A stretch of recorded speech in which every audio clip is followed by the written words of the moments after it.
Samantala, humingi naman tayo ng update sa sitwasyon sa Giwan, Samar. Makakasama natin si Haji Caaminio. Haji, magandang umaga. Yes, magandang umaga sa iyo, Vivienne. Isang magandang balita dahil unti-unti nang naibabalik yung linya ng komunikasyon dito sa may bayan ng Giwan sa Eastern Samar. Sa katunayan, meron ng signal ang Smart at Globe dito. Nung una ay Smart lamang yung gamit na network. So kagabi lamang ay bumalik na yung linya ng Globe, pero dito lamang siya sa may bahagi ng municipal hall ng Giwan. Pero kapag medyo lumayo-layo ka ay mawawala-wala na naman yung signal. Pero gayon pa man, magandang balita na rin yan dahil maaari na makagamit, makatawag o makatext yung ating mga kababayan sa kanilang mga kamag-anak gamit yung dalawang giant networks na yan. At balik na sa normal, Vivienne, yung sitwasyon dito sa Giwan. At unti-unti na nga nagbubukas yung mga tindahan, yung mga sari-sari store dito, yung mga bakery. Sa katunayan, nakabili na nga tayo ng pandesal dito. 2 piso yung bawat piraso ng pandesal na ating nabili. At talagang na-miss ng ating mga kababayan yung pagkain ng pandesal. Kaya naman napakahalaga talaga na nagbukas na yung bakery dito. Pero alam mo, Vivienne, kwento ko lamang sa iyo dahil kung balik na sa sitwasyon ngayon yung Giwan, kahapon talagang tumigil yung buong mundo, lalo dito sa bayan ng Giwan dahil nga sa laban ni pambansang kamao Manny Pacman Pacquiao kontra kay Brandon Rios. At talagang tumigil sa kanilang mga ginagawa. Yung mga tao, yung mga pamilya, tumigil muna sa kanilang paglilinis at talagang nakinood doon sa may plaza ng Giwan at maging dito sa may municipal hall ay talagang tumutok sila ng halos 2 oras. Mapanood lamang ang ating pambansang kamao. Namataan natin yung pulisya, meron ditong mga empleyado ng municipal hall, tapos narito din yung ilang mga volunteers na nagsasagawa ng clearing operations. At nakita talaga natin na yung sa bawat round, sa bawat suntok ni Pacman, napapahiyaw, napapapalakpak yung ating mga kababayan. Kitang-kita, bakas na bakas sa mukha nila yung kasiyahan. At kahit sa sandaling pagkakataon lamang, Vivienne, ay nakalimutan ng ating mga kababayan yung kanilang sinapit sa kamay ng bagyong Yolanda dahil masayang-masaya sila na nanalo yung idol nila. Tinanong natin sila siyempre dahil unanimous lamang yung decision at hindi knockout. Gayon pa man, masayang-masaya na daw sila at nanalo pa rin siya, naibangon niya yung bansa at parang na-represent na din daw ni Pacman yung nasalanta ng bagyo. Gayon pa, siyempre dahil nabanggit sa interview ni Pacquiao na makikipagta siya sa mga nasalanta ng bagyo, ay umaasa ang katagayan ng Giwan. Sana ay maging sila ay mapaan ni Pac nang sa gayon ay mabigyan naman sila ng tulong. Vivienne, baka may katanungan kayo dyan. Yes, Haji, is it safe to say na medyo nakaka-recover na yung mga tao dyan sa Samar? Siguro ako magbibigay porsyento base lamang sa estimate ko, Vivienne.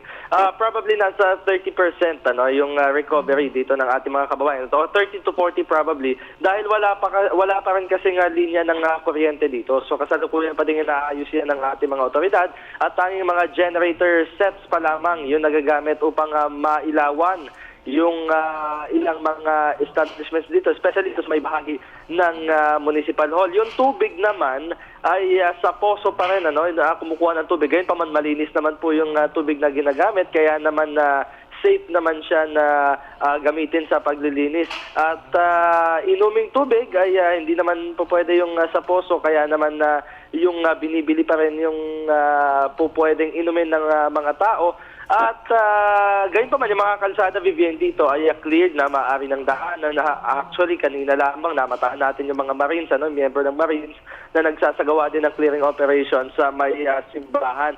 Pero kung safe to say, yes, probably 30 to 40% ay nakarecover na nga ang bayan ng Giwan sa pananalasa ng bagyong Yolanda. Vivienne? Yes, Haji, base sa iyong mga panayam dyan, kailan daw makukumpleto itong pagsasaayos ng mga kalsada, tubig at electricity?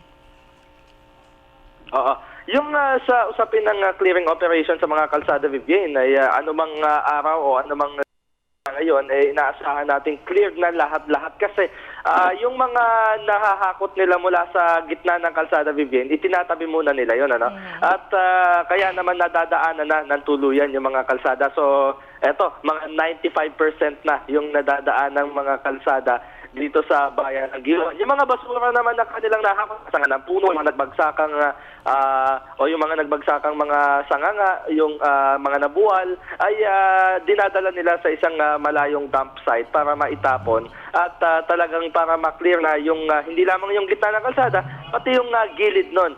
So, inaasahan nating ilang araw na lamang yung sa kalsada makiklear na. Sa linya naman ng kuryente, Vivian, alam mo, baka abutin pa ng December, ano, yung papanumbalik ng linya ng kuryente dahil na sa isang panayam natin ay probably nasa amal or less ay may babalik pa yung linya ng kuryente dito. So, generator sets muna talaga yung gagamitin ng ating mga otoridad dito sa mga sandaling ito. Yung tubig naman ay hindi pa rin nila masabi kung kailan may babalik. Gayun pa man, sinisikap naman na nila na ibalik yung tubig. Pero awa naman ng Diyos ay meron nang nakukuha mula sa mga poso na pwedeng magamit yung mga tao. Panghuli na lamang, Haji, kamusta yung supply ng pagkain dyan? Sapat na ba?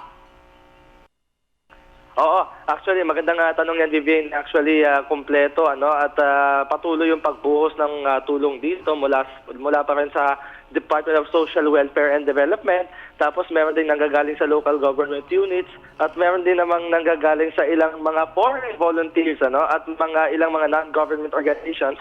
At actually araw-araw ay patuloy yung pagdating ng mga yan. Kumpleto, merong bigas, merong asukal, merong kape, merong noodles, merong canned goods.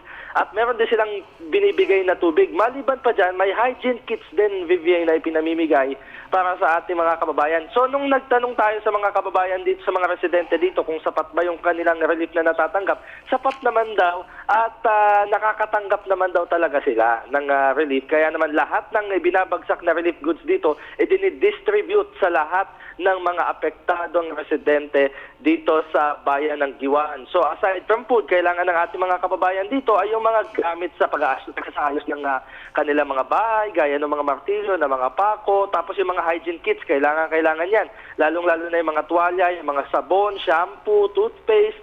So, tuloy-tuloy lamang yung pagdidistribute ng relief goods dito. Tuloy-tuloy din yung pagdating. Pero alam mo, hindi lamang dito sa bayan ng Giwan pinamamahagi yung mga relief goods. Meron ding namimigay sa mga karatig bayan ng Giwan, gaya na lamang sa may Mercedes at sa may Salcedo. Pati General MacArthur ay nagpapatuloy din ang relief operations ng mga otoridad at ng ilang mga non-government organizations. So yan muna ang latest mula pa din dito sa bayan ng Giwan.